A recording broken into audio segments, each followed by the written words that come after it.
I created this dancing AI baby from this video.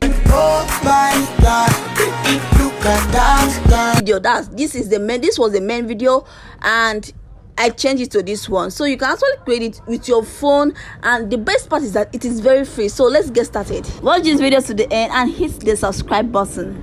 Let me know if you enjoyed the video, and don't forget to share which video editing tips, AI editing tips do you want me to show you next, and let me know in the comment section. First, you're going to move to one particular place in your video, then take a screenshot of that video so that you can have the dancer image. Come to ChatGPT and upload the image of the dancer you screenshotted. I didn't know the exact description that I will give my prompt, so I uploaded the image to ChatGPT and asked ChatGPT to give me the image prompts that I can use in Nano Banana. And when I gave it to ChatGPT, ChatGPT was able to generate the prompts that I can use. So I open up my Gemini app and upload the image and also upload the prompts and wait for Gemini to provide the baby dancer image. So if you need the prompts that I used in Gemini, you can let me know in the comment section.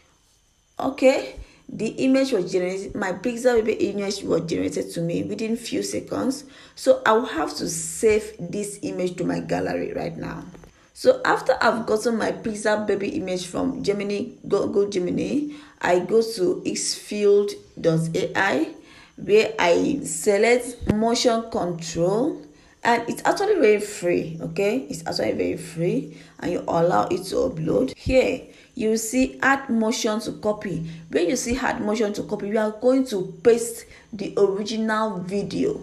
Click on choose and it will upload for you. Now when you see add your character, you are going to upload the Pixar baby picture in that place. You come forward, allow it to load. Now you come forward, see this scene control motion. It simply means where do you want the background to be taken from. So I choose video. Once that is done, you choose your quality and every settings. You click on generate, and that is just the work. Wait for a few seconds for your video to generate.